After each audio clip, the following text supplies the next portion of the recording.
Selamat malam umat yang dikasihi Tuhan. Saya berharap kita semua berada dalam keadaan sehat, penuh sukacita, penuh pengharapan iman kepada Tuhan Yesus Kristus.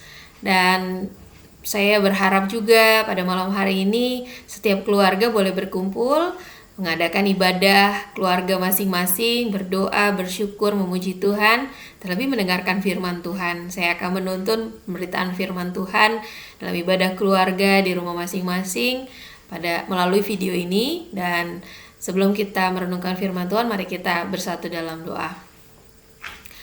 Pada Allah pemilik kehidupan kami, yang mempunyai kehidupan kami mengucap syukur untuk setiap kasih setia Tuhan dalam hidup kami. Kami mengucap syukur buat kesempatan sebagai keluarga kami boleh berkumpul. Kiranya Tuhan yang boleh menyertai kami senantiasa dalam hari-hari kehidupan kami. Biarlah kami senantiasa mengucap syukur, memuji, memuliakan nama Tuhan. Pada malam hari ini kami hendak mendengarkan firman-Mu ya Tuhan.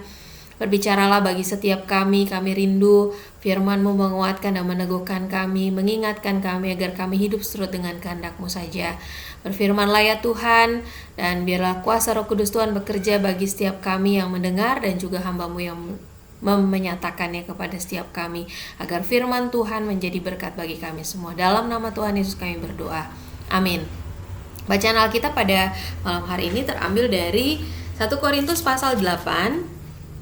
1 Korintus pasal 8 ayat 1 sampai dengan 13. 1 Korintus pasal 8 ayat 1 sampai dengan 13 yang menyatakan, tentang daging persembahan berhala kita tahu, kita semua mempunyai pengetahuan. Pengetahuan yang demikian membuat orang menjadi sombong, tetapi kasih membangun. Jika ada seorang menyangka bahwa ia mempunyai suatu pengetahuan, maka ia belum juga mencapai pengetahuan sebagaimana yang harus dicapainya. Tetapi orang yang mengasihi Allah, ia dikenal oleh Allah.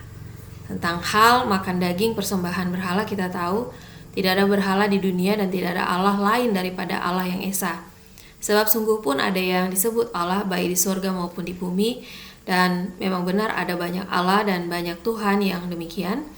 Namun bagi kita hanya ada satu Allah saja, yaitu Bapa yang daripadanya berasal segala sesuatu dan yang untuk Dia kita hidup. Dan satu Tuhan saja, yaitu Yesus Kristus, yang olehnya segala sesuatu telah dijadikan dan yang karena Dia kita hidup. Tetapi bukan semua orang yang punya pengetahuan itu. Ada orang yang karena masih terus terikat pada berhala makan daging itu sebagai daging persembahan berhala. Dan oleh karena hati nurani mereka lemah, hati nurani mereka itu dinodai olehnya. Makanan tidak membawa kita lebih dekat kepada Allah. Kita tidak rugi apa-apa kalau tidak kita makan, dan kita tidak untung apa-apa kalau kita makan. Tapi jagalah supaya kebebasanmu ini jangan menjadi batu sandungan bagi mereka yang lemah. Karena apabila orang melihat engkau mempunyai pengetahuan sedang duduk makan dalam kuil berhala, bukankah orang yang lemah hati nuraninya itu dikuatkan untuk makan daging persembahan berhala? Dengan jalan demikian, orang yang lemah, yaitu saudaramu yang untuknya Kristus telah mati, menjadi binasa karena pengetahuanmu itu. Jika engkau secara demikian berdosa terhadap saudara-saudaramu dan melukai hati nurani mereka yang lemah, engkau pada hakikatnya berdosa terhadap Kristus. Karena itu apabila makanan menjadi batu sandungan bagi saudaraku, aku untuk selama-lamanya tidak akan mau makan daging lagi, supaya aku jangan menjadi batu sandungan bagi saudaraku. Demikianlah pembacaan Alkitab. Berbahagialah kita yang tidak hanya mendengar, tetapi mau melakukannya dalam kehidupan kita sehari-hari. Perenungan firman Tuhan pada malam hari ini dengan terang tema berhikmat di tengah keanekaragaman. Umat yang dikasihi Tuhan, di tengah keanekaragaman agama yang ada di Indonesia, tentu cara kita bersikap dan berperilaku menunjukkan pemahaman iman kita sesungguhnya.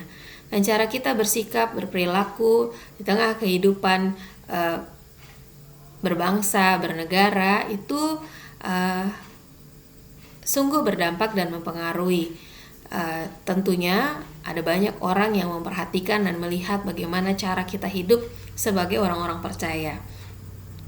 Akan menjadi fatal ketika seorang percaya memiliki satu sikap menghadapi keanekaragaman agama dengan sikap pluralis.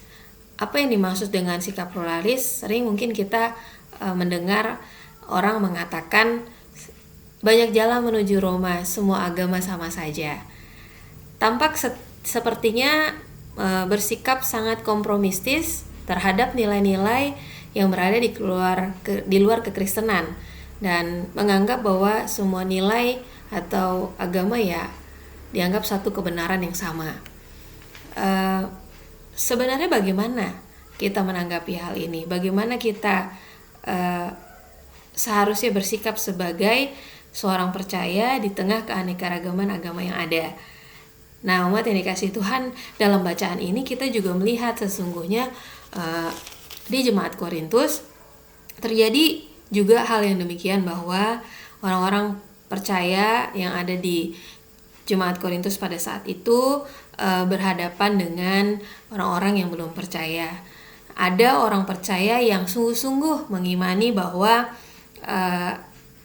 Allah dan Tuhan itu di dalam Yesus Kristus, dan sikap hidup mereka itu sungguh-sungguh. Ada juga yang sudah percaya kepada Allah dalam Yesus Kristus, tetapi sikap hidupnya ternyata sama saja. Mereka masih hidup dalam penyembahan berhala-berhala, terpengaruh dengan budaya yang ada pada saat itu. Lalu mereka juga duduk makan bersama, memakan makanan hasil dari persembahan berhala itu. Nah, jadi hal ini memberikan dampak ketika orang-orang yang belum percaya kepada Tuhan Yesus Kristus lalu memperhatikan bagaimana cara hidup mereka, cara hidup orang-orang yang percaya tapi ternyata hidupnya masih saja memakan daging, persembahan berhala, bahkan ikut serta dalam penyembahan berhala. Nah, umat yang dikasihi Tuhan,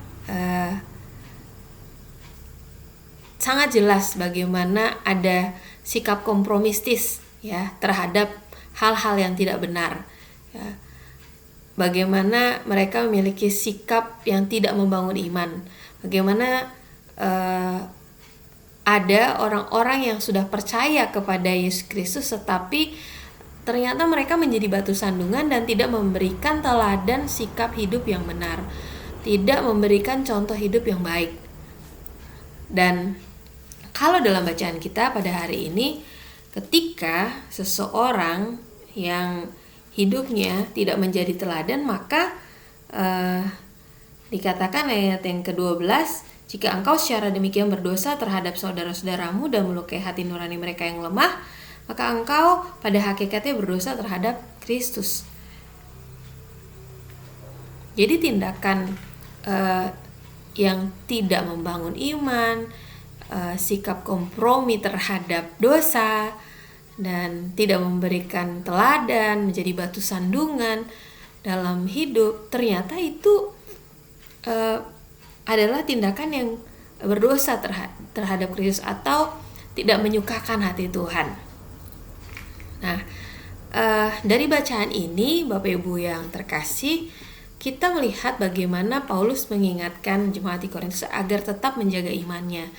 Sikap hidupnya di tengah keberagaman harus dijaga. Paulus mengingatkan agar jemaat di Korintus tidak kompromi terhadap hal-hal yang tidak membangun, bahkan menjadi batu sandungan. Paulus juga mengingatkan agar jemaat di Korintus tidak kompromi terhadap dosa di hadapan Tuhan. Walaupun hidup di antara orang-orang yang belum percaya, walaupun ada banyak tantangan, kebudayaan-kebudayaan yang dianggap sebagai hal yang biasa saja, tapi Paulus mengingatkan agar mereka yang sudah percaya tetap mempertahankan sikap iman, sikap hidup yang benar, dan memberikan kesaksian hidup yang benar bagi banyak orang demi kemuliaan Tuhan. Dan secara khusus itu hanya dalam hal yang sederhana. Bagaimana Paulus mengingatkan dalam hal makanan. Nah, memang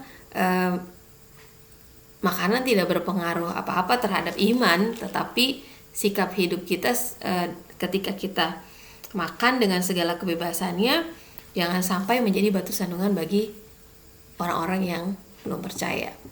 Nah, dalam konteks keanekaragaman agama di Indonesia sebagai orang percaya kepada Tuhan Yesus Kristus, maka Tuhan ingin kita juga bersikap penuh hikmat dalam menjalani kehidupan. Tuhan ingin kita tetap berhikmat dalam tugas menjadi berkat. Kiranya sebagai keluarga Kristen kita semua berupaya agar hidup kita menjadi surat yang terbuka dan menjadi kesaksian yang benar bagi banyak orang. Kita membangun sikap hidup yang penuh kasih. Kita menunjukkan sikap hidup yang memperjuangkan kebenaran. Kita berupaya agar sikap hidup kita nggak kompromi terhadap dosa atau menyakiti hati Tuhan.